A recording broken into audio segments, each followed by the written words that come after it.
Yeah, I think we have completely different styles. Steve now collapsed on by the rest of H2K. That's a triple kill for the Kalista. They can take this Baron for free.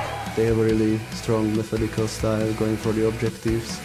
They definitely like to fight a lot and just start fights out over nothing and out of nothing. Youngblood gets knocked forward and everyone gets knocked away. That's a double kill for Power of Evil, 7-0-2. If Power of Evil gets behind, I don't see them doing too much. We're used to it, so it's not going to be a big problem for us. That is going to be yet a quadra kill. The Nexus turret melting after all of that. H2K has always been one of the teams that we have been struggling with. Just keep in mind what we want to achieve. The Unicorns of Love are onto the Nexus, and they destroy Copenhagen Wolves. It is going to be better for us because we're just going to play more aggressive.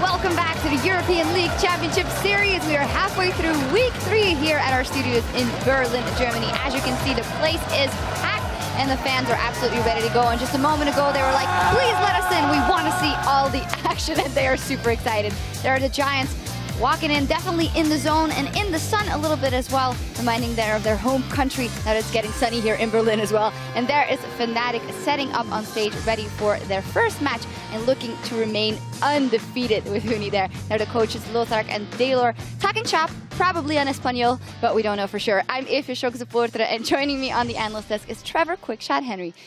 Thank you very much. You look great. Thank you, thank you. I wanted to break out the new jacket. I also want to give some luck to Stress and to Pulse. They're actually over in DreamHack this weekend, casting the Nordic Open. So we'll have to see how well the Nordic teams perform, considering that they casted the 4 Nations not too long ago. Yeah, definitely good luck to those guys over there. Now we're going to dial in on the standings after the action yesterday and see what we've got going on for us today. Of course, still undefeated at the top of the tables are Fnatic and Origin. Then Giants and H2K and Unicorns of Love, Copenhagen Wolf, Elements, Gambit Gaming, Roccat. They all have a win, but there's one team that's still trailing, that's SK Gaming. I would like to start with dialing in on Giants because they're absolutely on a tear, 4-1 now, and it's been going incredibly well for that team. It really, really has. They've got a 4-game winning streak. They're playing multiple styles. The first couple wins, they had aggressive games. The last 2 wins, they had these poke games. I think what's very important to note, that 4-1 record is going to give them a very nice buffer against the teams below them. So if the other teams start fixing their problems and start becoming more competitive, they've now got a much more difficult route into the playoffs, and Giants have got that air of safety to play with. Yeah, talking about a difficult route, Gambit, SK Gaming at the bottom of the standings, but Gambit, they did manage to get a win yesterday versus the Copenhagen Wolves. It was slow, it was steady, but they did it. Yeah, look, it wasn't a pretty win, but it was a win. Forgiven was very outspoken on social media about the matchup. He was even quite, strongly worded in his interview, saying that the team is still trying to come together. But for Gambit, what's important to note is they have that win. They played safely, they got an advantage, they closed the game out. They were saying as well that they were just scared to make mistakes, scared to throw that lead away. So we'll see how Gambit can continue to play, and for SK, it's all about scraping the bottom of the barrel now. They have made different mistakes in every game, and they've got to make less mistakes if they want to win. Yeah, and they're up against Gambit today. We will see in that game, Gambit versus Copenhagen Wolves, we saw a jungle Echo, by the way. We also saw a mid and Froggen. 0-2 so far in Europe. What is your take? Echo's overpowered. Yeah. I think Froggen played very well. He had a great scoreline towards the end of the game. If memory serves, it was 4-1-4. I'm not as convinced when I think of Airwax in the jungle going full tank with Cinderhulk. What we did see from both players, however, is just how difficult it was for the team to play around that champion. There was so much more setup and timing and communication required that it didn't really work out. I do think Froggen deserves a little bit of extra praise because he had a great laning phase, he had a great performance, and it was against the #1 team in the league at the moment. Yeah, we'll see in a couple of weeks when the teams have some more practice. Maybe they can pull out some crazy plays on that Echo. Before we move on to the games here on day 2, we do want to dial in on a big play from day 1. Yesterday was Elements versus Fnatic. Elements had a tough game, but at one moment they could sneak that Baron or get that Baron and decided to go bottom lane for a push, but it fell apart there for them. It really did. And, we keep doing these mic checks on PTL and listening into the comms, and we got a note from the guys on that team saying that, look, the communication in this game was very interesting and very different. So we decided to look at one of these team fights, one of these tower dives after Elements had secured the Baron. Now, Elements were a lot more proactive, a lot more aggressive than we've seen in previous weeks. So we wanted to highlight what the communication was like from this team because we don't really know. It's 4 new players around Froggen. So we're going to pull up a replay in just a moment, and I want you guys to listen to the communication from the players as well as look at the decision-making, how they're landing their abilities. So let's get that first clip up of Elements tower diving Fnatic. Hecarim is top. He can still do it. He cannot TP in time. I'm just gonna He doesn't be ready cannot for my TP ulti. in Be ready time. for ulti. Yeah. Call it if you see it. You got it, man. You wanna dive? Just straight up? Yeah, sure. Yeah, we can. Hecarim is putting down. Against Azir, it's hard. Let's go. Go fuck it. I'm gonna go here. Reyna.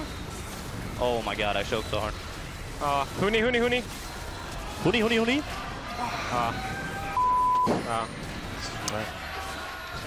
Yeah. Yeah, of course, we don't know what their communication is like regularly, but it does feel like there's a lot of pressure there and calls that you might feel a little pressure to do well. And we saw Promiscu the minute after he missed that Bard ultimate, immediately very down on himself as well. Yeah, very much so. I mean, that was a literal facepalm. Yeah. You could also hear a bit of confusion. Should we dive? Must we dive? Tabs is this little hint of like, oh, it's difficult against Azir, and then they still do it anyway. And then they miss some of their key abilities. I think it's very interesting to hear how Elements are talking Frog in a very loud voice, but not necessarily taking into account the information from the rest of his team. Yeah, and keeping in our thoughts as well. This was a high coordination comp, but maybe then the communication needs to follow up as well. And we, of course, want to see what it was like on the other side, so we're going to pull up the clip from Fnatic in that same team fight. We have a ward here too, so if they go up and hit, we can even TP here, no? Or even in the... I'm gonna TP. Fire flash, then I'm gonna... When they hit turret, Yes. I go TP here. I think we can fight when they hit tower. We have shields right now. Go, I go. On me, Fizz. Vayne. Hey, Echo, and Bard. Vayne. Echo. Look. Stay together, We can kill everyone. Nice. Echo is here. Nice. And I just think it's a very big difference when you hear how calm and collected Fnatic are. You hear the setup. If they go tower, should I TP? Yellow Star, very clear yes. They go tower, then it's all 3 voices, go. And all of a sudden you hear the silence again and they're just picking targets. Now, you could get a little pedantic and say they're picking multiple champions because you heard a couple of different names being thrown around. But that's just me being a little overly critical. Cool, calm, collected. There was no panic. There was no worry, despite fighting a team with Baron buff. So it was a very, very good call. And also, if you contrast that to Spring, when all we heard from Fnatic in Spring was wah, wah, wah, wah, this is a significant improvement. Yeah, definitely Daylor maybe having something to do with that as well. Well, they are the Spring Split champions after all, Fnatic, and we're going to see if they can keep their cool today. Fnatic is up versus Giants in the first game of the day, where we have Elements versus the Copenhagen Wolves as well. And of course, the Unicorns of Love versus H2K, our game of the week right at the end there. It's going to be an interesting one. UOL really had quite a bad showing yesterday. H2K was pushed, we got to be honest with that, so we'll see how that plays out. Both of those teams had big question marks from yesterday. However, of course, H2K did get the win, so we'll need to see if that has shaken either of their confidence coming into today's game. Yeah, we will see. Now, with a lot of high priority picks on the table this week, we want to ask you, who is your must-pick ban champion in the current meta and why? Trevor. I think it depends a lot in the LCS and the team that you're playing against, but definitely on the patch and in the meta, Ryze is up there, Alistair's up there. I think Gragas definitely has to be a consideration because he's so powerful in the jungle. What about you if you're playing a game? Who are your ban? Blitzcrank, because I play AD carry, but no, I'd probably Gragas. I can't stand Gragas. He's so good at all stages of the game, and I hate being knocked around by that barrel. All right. I'm learning top lane, and Riven, man, no. Yep. Be sure to send your responses at LL Esports and include that hashtag LCS, and we're going to check out some of your responses later today. And now we're going to dial in on the match at hand between Fnatic and Giants Gaming. Starting with the lineup for Fnatic, they are lining up on the blue side for this one with Huni, Rainover, Bebevin, Reckless, Yellow Star, and Daylor. Now, yesterday, we saw them going back to basics in their game versus Elements. They had the Rek'Sai there, they had the Hecarim there, and just playing it out like they normally would. Yeah, they really had a lot of comfortable picks, and despite actually giving up a couple of kills to Elements in the early game, and playing quite an interesting composition with the Fizz, the Echo, the Vayne, the Bard. These are champions that are not super common right now. Fnatic did not flinch. They did not give up any ground, and you saw from that clip earlier today how good their communication was and just how good their team fighting is. So very impressive performance from Fnatic, more of what we expected. and they're going to have to do again against Giants, who are a very strong team. Yeah, definitely. I also really like their pick and ban phase. Once again, last time around, they left the Rise up and they had the counter in Cho'Gath. They're confident in the counters they can pick here, leaving the Echo up and going for that as well. Yeah, very, very clear. So they know the powerful picks on the meta, and it's very smart because they seem to bait their opponents, leave the Rise up, leave the Echo up, and say, right, we dare you to pick it. After the dare or the bluff gets called, Fnatic says, well, we've got a counter. Thank you very much. We'll take another victory. Yeah, absolutely. So the whole team stepping up, but we do want to dial in on Reckless, of course, as he was playing versus his ex-team, and he had one of his best performances yet. He really did. If you take a look at the stats that he had from that game, 7-1-9, 33% kill share, great GPM. Overall, Reckless had a better showing in his game against his former team than he did on his former team throughout most of the spring split. All right, well, today Fnatic is up against the Giants, so we're going to look at the other side of Summoner's Rift, the Red Hot Giants Gaming. Werlib, then Frederick El Bandido, then Pepinero, Adri, Godfred, and Lothar. They are 4-1, only losing to Origin week 1, day 1, and it almost seems like a footnote now because they've been on a tear since then. Completely agree. 4 games, pretty convincing. A little slow to close out yesterday, but I'm being nitpicky. The thing that I like about the stat line, you can see 225 assists and a 5 KDA. That's actually the second highest number of assists out of all 10 teams in Europe. What that means is the team is grouping efficiently, they're pushing objectives as a team, and they're getting multiple members involved. It's no longer just the Pepinero carry show. Yeah, definitely. And one person we've been having our eye on is Audrey in the AD carry role. Yesterday again versus Rocket. Had a fantastic game, had the most kills on his team, the highest damage dealt, and the highest kill participation versus Rocket over Pepinero, which is not something we see very often. It really isn't. And it's on a champion that's not super ultra meta right now. Ezreal, he's going blue build. It's something that was popular last year. Audrey is becoming a carry that needs to be feared because the team is enabling it as well. Werlib's doing well, Peppy's doing well, Godfrey, the support that's coming for summer. Every single one of them is carrying their respective weight. Yeah, it's coming together very well. As you mentioned, the Ezreal there from Audrey. Let's actually pull up the team comp that the Giants pulled out versus Rocket yesterday, as said Ezreal. Then we have some very familiar things for them. Werlib on Jax, Frederick on Evelyn, the Morgana for Godfred, 4th time in a row. Then Varus, kind of a different spice there for Pepinero in the mid lane. But the question is, if they decide to go with this kind of a poke-heavy, maybe split pushy comp once again versus Fnatic, is that something that can work out? I don't think it will.